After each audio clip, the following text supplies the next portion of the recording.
Welcome to section 7.2. This is the 53rd session of the CISSP exam prep series. In this session, we'll unpack hash functions. We'll answer several questions. What is a hash function and what does it produce? What are the two main jobs the message digest does? What 5 properties must a good hash function have?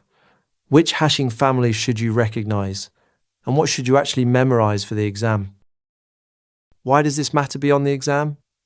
Because hashing quietly guards integrity everywhere you look. Imagine you publish a software installer for download, and you want every customer to confirm they got the exact file you released, byte for byte. You post a hash alongside it, and anyone can check their copy against it. Hashing also underpins digital signatures, password storage, and file integrity monitoring. Once you see how it works, you spot it working behind the scenes across your whole environment. So what is a hash function? And what does it produce? A hash function takes an input of almost any size and squeezes it into a short, fixed-length fingerprint called a message digest. That digest is derived entirely from the content. Change even one character of spacing or punctuation, and the digest comes out completely different. There is also no partial credit. Two nearly identical inputs produce two wildly different digests, so you cannot measure how similar the originals were by comparing them.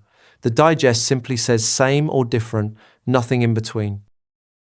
What are the two main jobs a message digest does? First, it verifies integrity. The sender computes a digest and sends it along with the message. The receiver runs the same function on what arrived and compares the two digests. A match means the message is untouched. A mismatch means it was altered somewhere in transit. Second, the digest is the foundation of a digital signature, which is a topic we build on shortly, and note that longer digests generally give more reliable verification than short ones. Picture a wax seal on an envelope. If the seal is intact, you trust the contents arrived exactly as sent. What 5 properties must a good hash function have? There are 5 to hold in mind. First, it accepts input of any length. Second, it always produces a fixed length output. Third, it is relatively easy to compute for any input.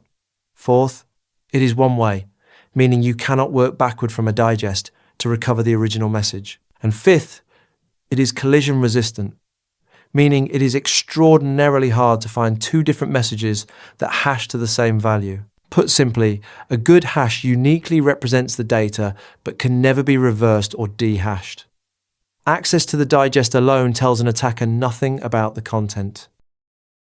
Which hashing families should you recognize? Start with the secure hash algorithm family, promoted as a government standard.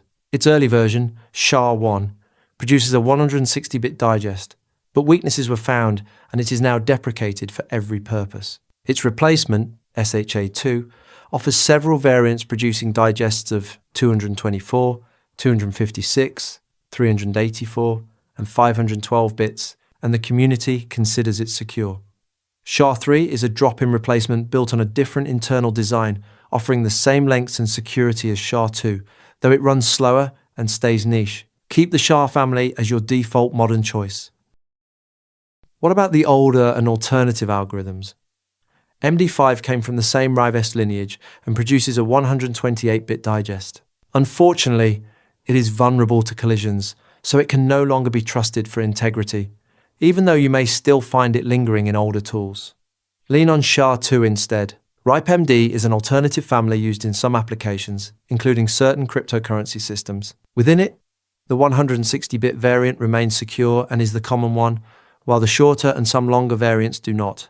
You should also recognize Havel, a variable length modification of MD5 that can output several digest sizes. Know the names and their weaknesses so you can steer projects toward the safe options. What should you actually memorize for the exam? Lock in the digest lengths, because they show up directly. MD5 and the shortest RIPEMD both give 128 bits. SHA-1 and RIPEMD 160 both give 160 bits.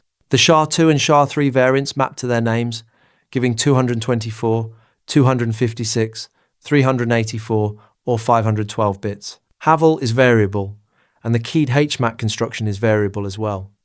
Think of this as a lookup table you carry in your head, So any question about output size becomes an instant recall rather than a guess.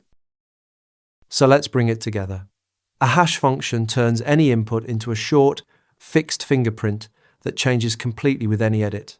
That digest verifies integrity and anchors digital signatures. A strong hash accepts any input, gives fixed output, computes easily, runs one way, and resists collisions. SHA-2 and SHA-3 are your secure workhorses. MD5 and older, RIPEMD variants are broken, and Havel and HMAC round out the names to know. Memorize the digest lengths, and hashing questions become quick wins. The MCQs covering all the topics and concepts from this session are available on RooCloud.com. Practice the chapter-specific MCQs before moving on to the next session. Thanks for watching. If you have any questions or feedback, post a comment below or email us. I will see you in the next session.